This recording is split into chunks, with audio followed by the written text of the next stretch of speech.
I know that out there are stories that seem as if they could only exist in novels, yet they unfold right in real life, within families, at workplaces, and among the very people we trust the most.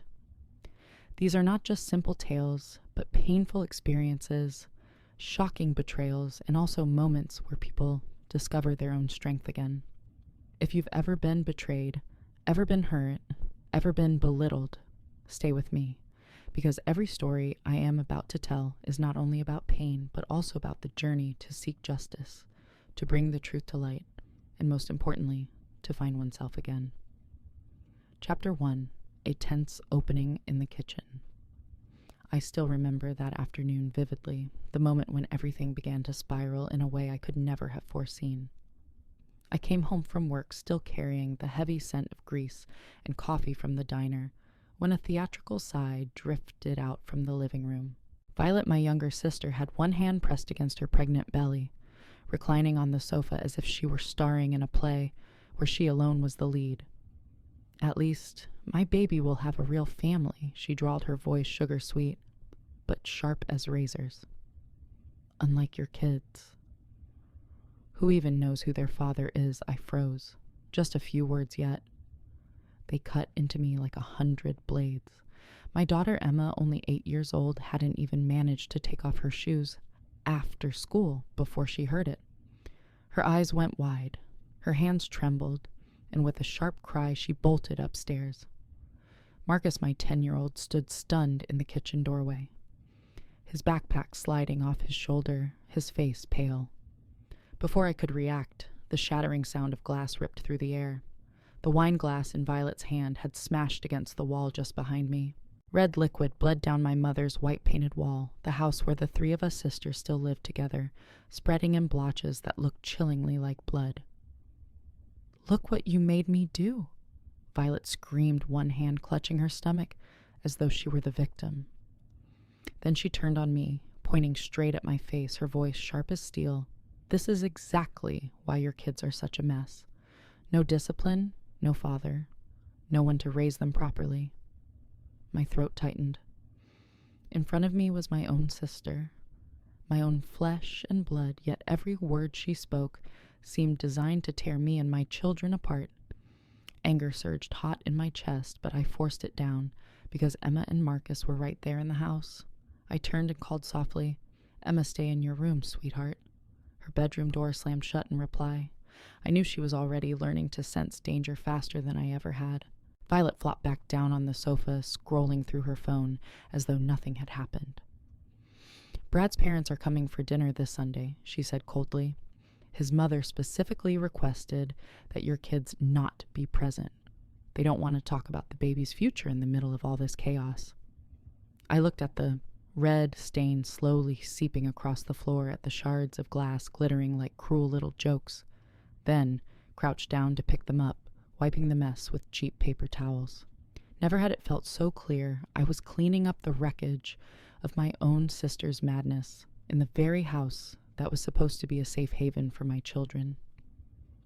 Marcus carefully stepped past the broken glass, opened the fridge, and asked quietly, "Mom, can I make a sandwich?"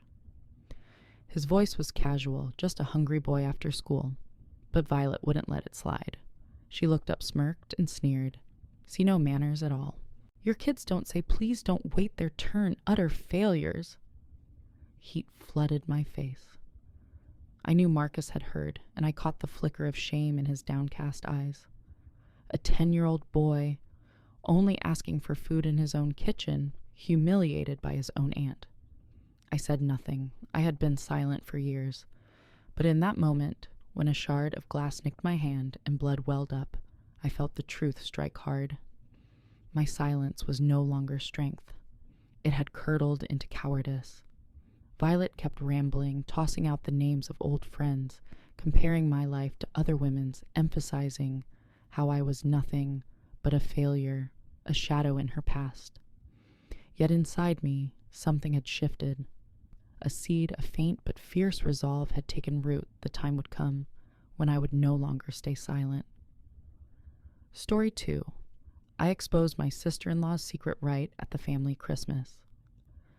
I never thought I would one day become the center of attention in my own family, but last Christmas, everything changed. My family was known for its unity, at least that's what outsiders believed. But the truth was far from it. Ever since my brother married Emily, a sharp and outwardly charming woman who always found subtle ways to belittle me, no family dinner had ever been peaceful.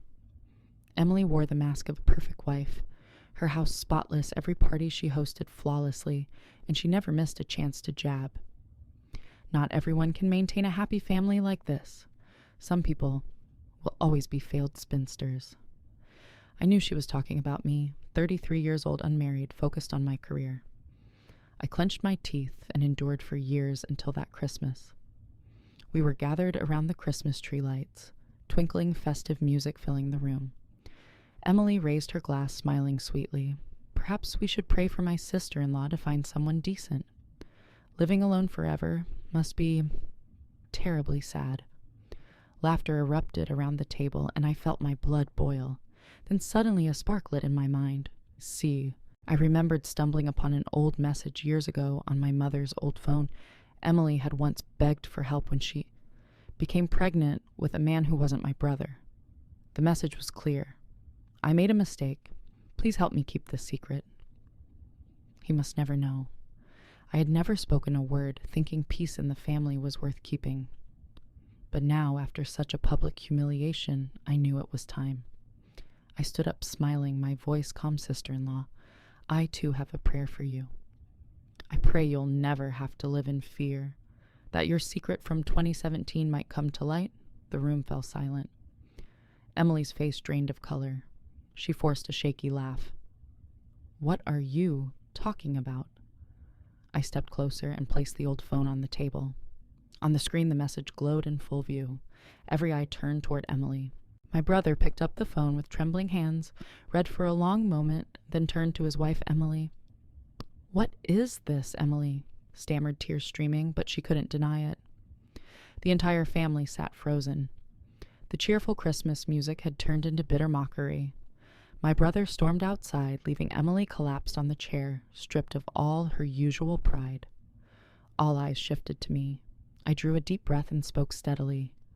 For years, you've made me and this family bow our heads. But today, the truth has spoken. And the truth never disappears, no matter how hard you try to bury it. From that day on, my family no longer saw me as the shadow in the background.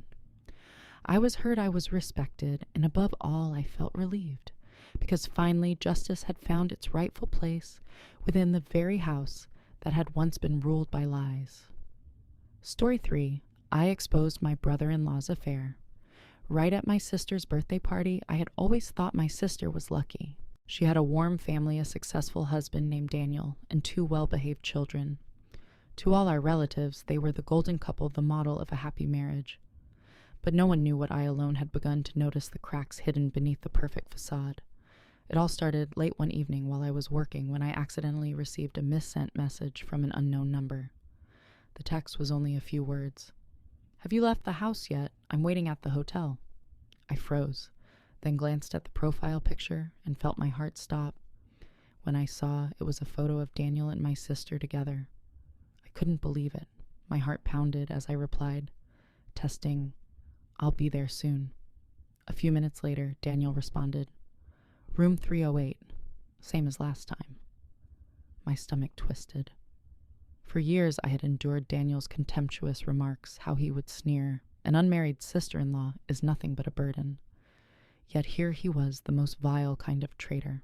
I wrestled with the truth for nights on end. Should I tell my sister she was sensitive, and she had been planning her 40th birthday party for months, eagerly awaiting it? I didn't want to ruin her day, until I realized that sometimes the truth must surface at the exact right moment, so no one can be deceived any longer. On the day of the party, the house glowed with candlelight filled with guests. Daniel stood beside my sister, his hand resting on her shoulder, wearing that perfect smile as if nothing were wrong. Watching him, my blood boiled. When everyone raised their glasses in celebration, I pulled out my phone and played the recording I had secretly saved, a phone call between Daniel and his mistress. Daniel's voice echoed through the room, cold and damning. I told you, she'll never suspect a thing. I just have to play my role during this birthday, then I'll come to you. The room fell into stunned silence. My sister's hand trembled as she set her glass down, her eyes locked on her husband. Daniel turned pale, stammering excuses, but no one believed him. The evidence was undeniable. I looked him square in the eyes and said, You've always belittled me, but today I'm the one ending your charade. My sister deserves the truth, not a deceitful husband. Tears streamed down my sister's face while the rest of the family sat in shock. Daniel left the party in humiliation, his image as the perfect husband shattered to pieces. That night I sat beside my sister, holding her hand, whispering, You haven't lost everything. You've just freed yourself from someone who was never worthy of you. And when I looked into her tearful eyes, I knew I had done the right thing. Some truths are painful, but they are the very doors to freedom. And to me, that was the most valuable birthday gift my sister could ever receive. Story 4. I exposed my sister-in-law's secret rite at Christmas. I had always thought my brother's family was perfect. He was a successful man, and Emily, his wife, always carried herself with poise and grace, praised by the entire family. But only I knew that behind that flawless image was a filthy truth Emily had hidden for years. It all began when I happened to borrow my mother's old computer. On it, I discovered emails from many years ago, back when Emily hadn't yet married my brother. Their contents left me frozen. I made a mistake. Please help me keep this a secret. He must never know. It was a desperate plea sent to my mother, referring to an unwanted pregnancy Emily had once tried to conceal. I had kept silent, thinking that the past no longer mattered. But time and again during family gatherings, Emily would take every chance to mock me, the unmarried sister-in-law branded as a failure. Not everyone can build a happy family. Some people are simply destined to remain outsiders. I clenched my teeth and endured until last Christmas. The whole family gathered the Christmas tree, glowing, the table laden with food. Emily smiled sweetly, raising her glass. Let's hope, in the new year, my sister-in-law finally finds someone, before no one bothers to look her way. Laughter rippled around the table, but I was shaking with fury. I stood up, pulled from my pocket the printed copies of those old emails, and laid them right in front of Emily. My voice was calm as I said, If you want to mock me, at least be honest about your own past.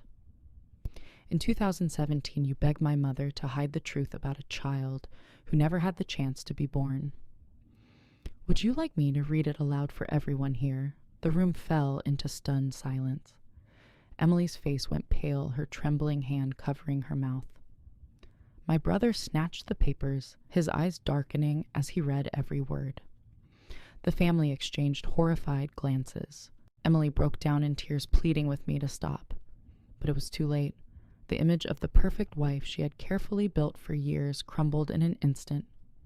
I stared straight at her, my voice cold. We all have a past, but never use deceit as a weapon against others.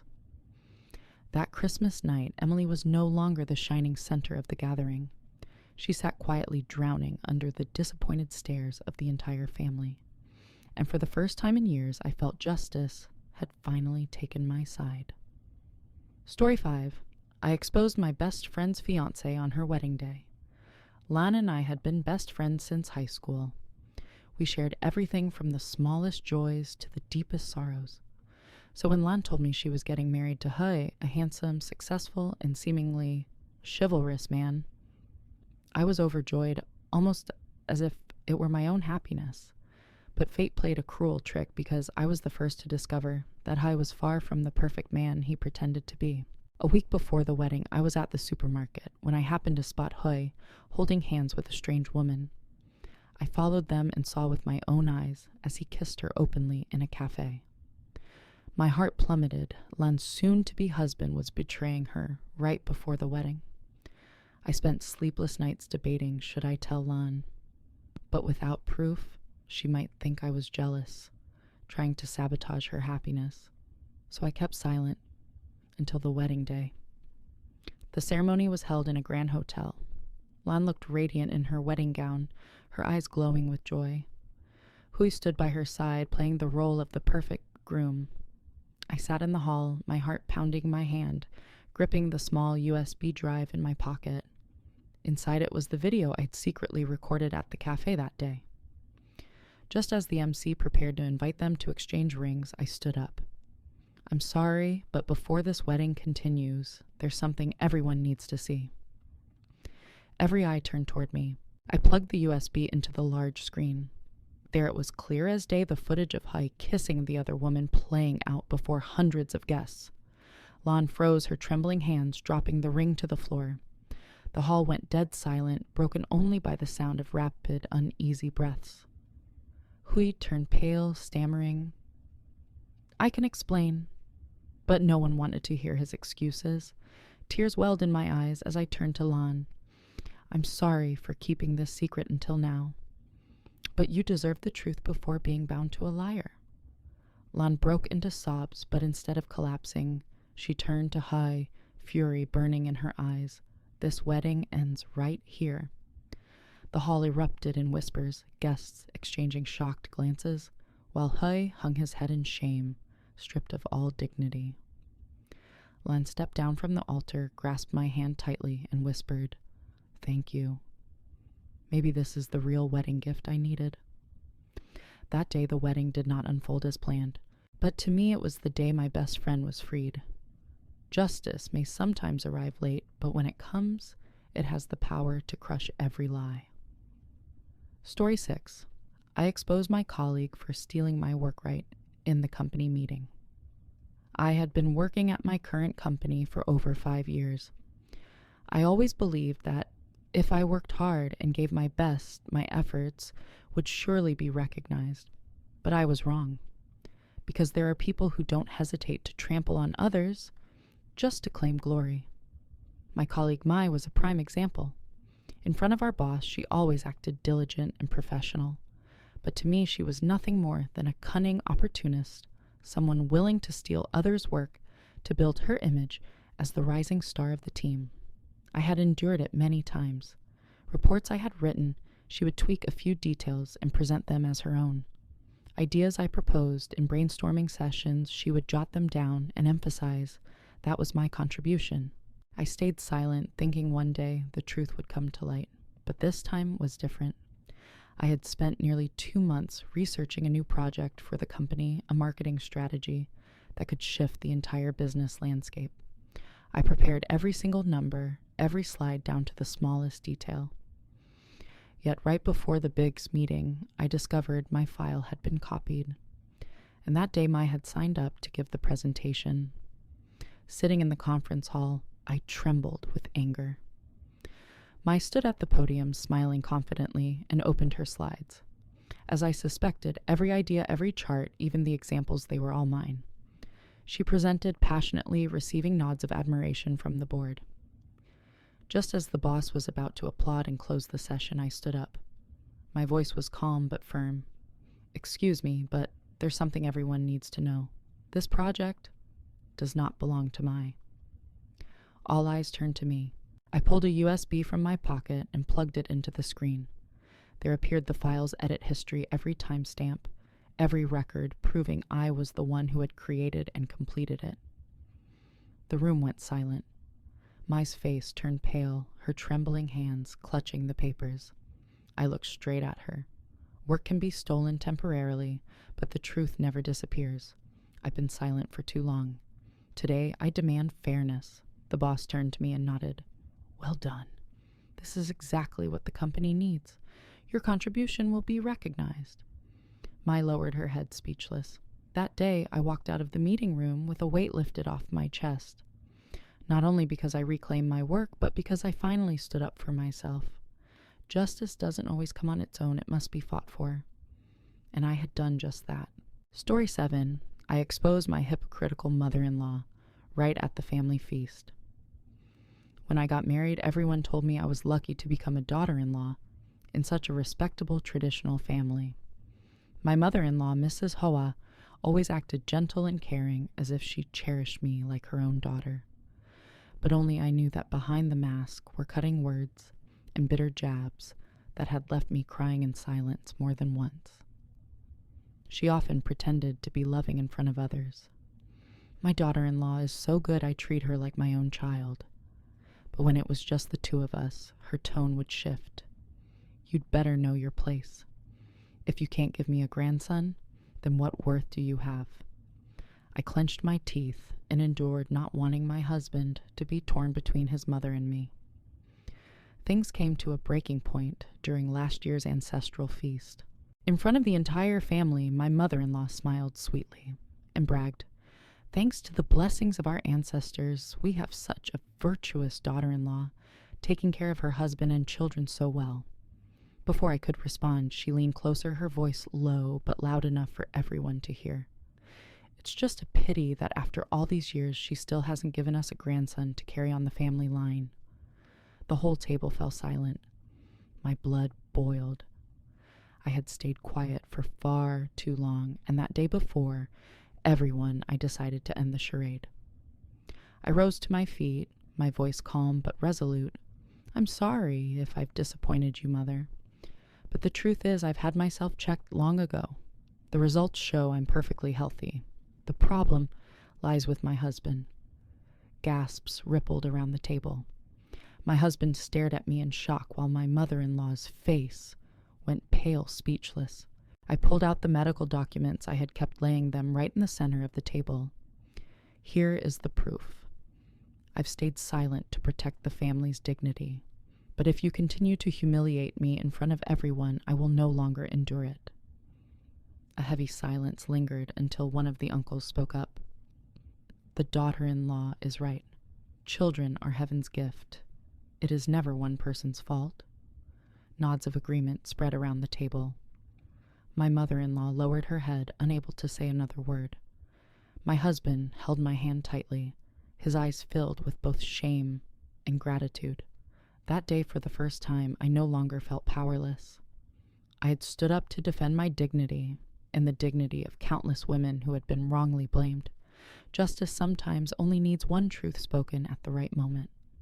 And that truth finally freed me from years of silent suffering. Story 8. I exposed my best friend's betrayal. Right at my engagement party. I used to think I was truly blessed to have Huang, my best friend, for over 10 years. We were inseparable from the struggles of student life to the early days of our careers. I always believed that if anyone understood and cared for me the most, it was her. When I met Min, the man who made me believe in love and marriage, the very first person I introduced him to was Huang. She beamed and said, "I'll be the prettiest bridesmaid at your wedding." I believed every word of it. But one evening when Min left his jacket in my car, I happened to find a hotel receipt in the pocket. What shattered me wasn't the room number, it was the signature on the customer line, Huang. My heart splintered. From then, I began noticing the patterns, how they often disappeared at the same time with different excuses.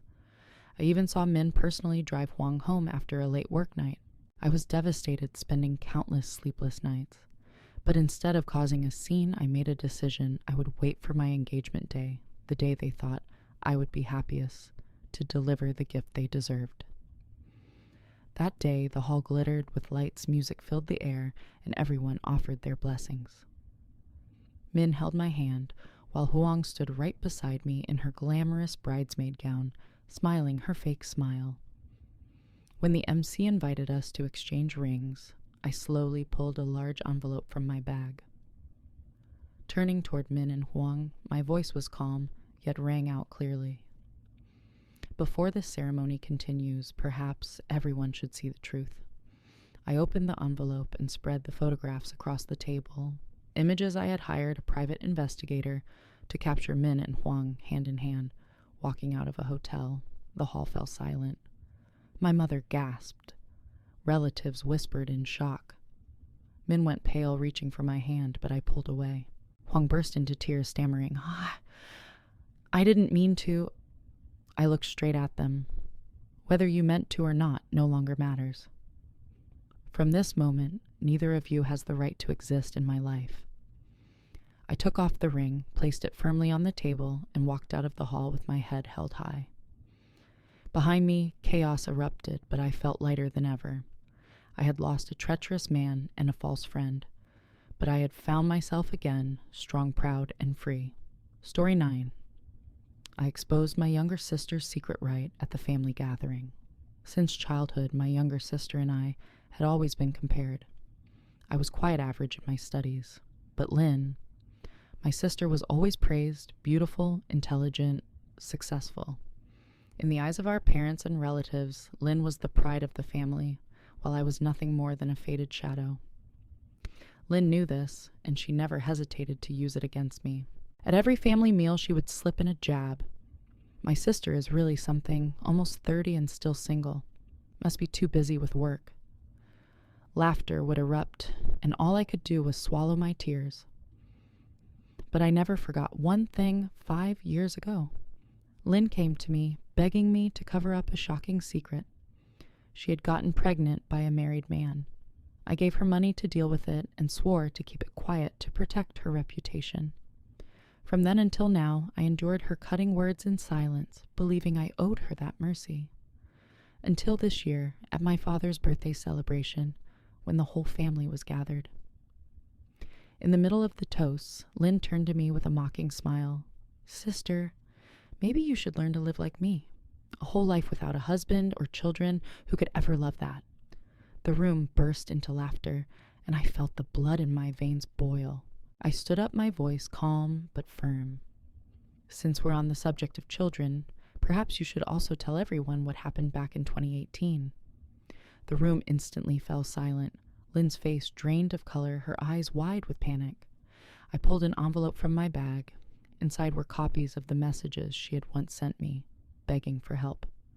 I placed it on the table under the stunned gazes of our relatives.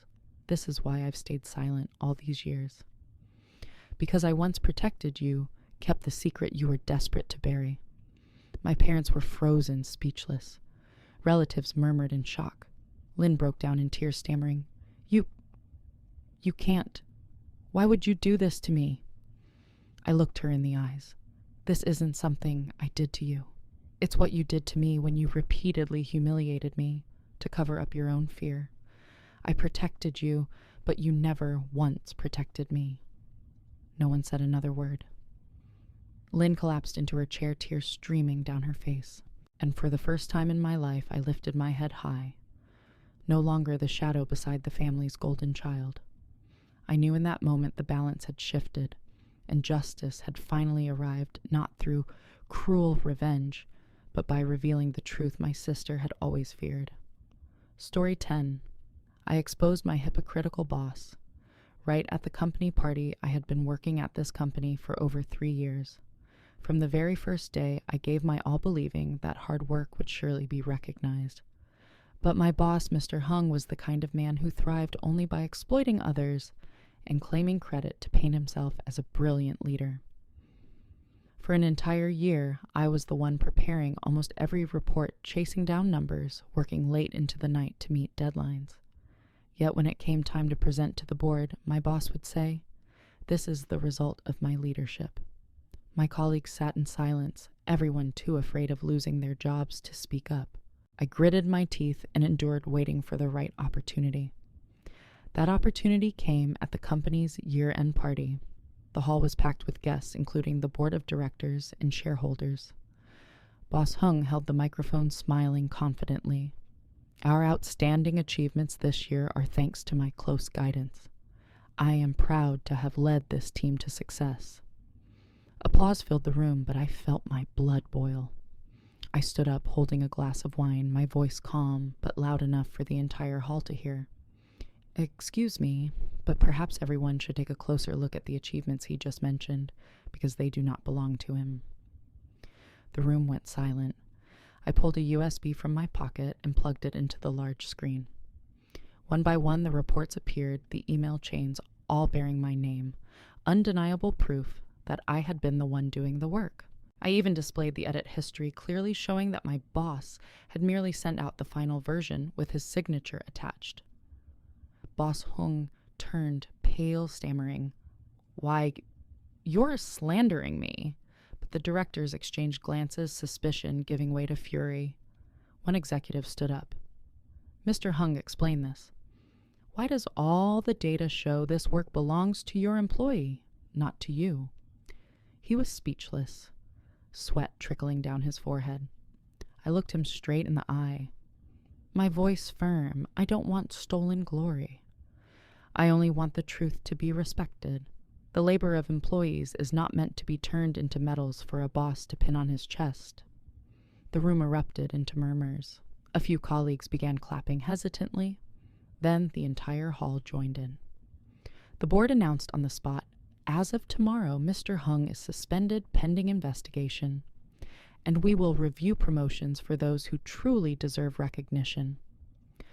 That night, I left with trembling hands but a light heart. I knew I had triggered an earthquake, but it was one that needed to happen. Justice does not always come from a courtroom. Sometimes it comes in the very moment you dare to stand up and speak the truth. And I had done exactly that. Justice doesn't always arrive immediately, but the truth never disappears. Every woman in these stories chose to rise, to speak her truth, and to turn pain into power. If you recognize a part of yourself in these stories, remember this: you are not alone. Real strength has always been within you. Don't forget to like, share, and subscribe to the channel so you won't miss the next stories. And let me know in the comments which moment in this video felt the most satisfying to you. I would truly love to hear your thoughts. See you again in the next stories, where the truth is revealed and justice always finds its way.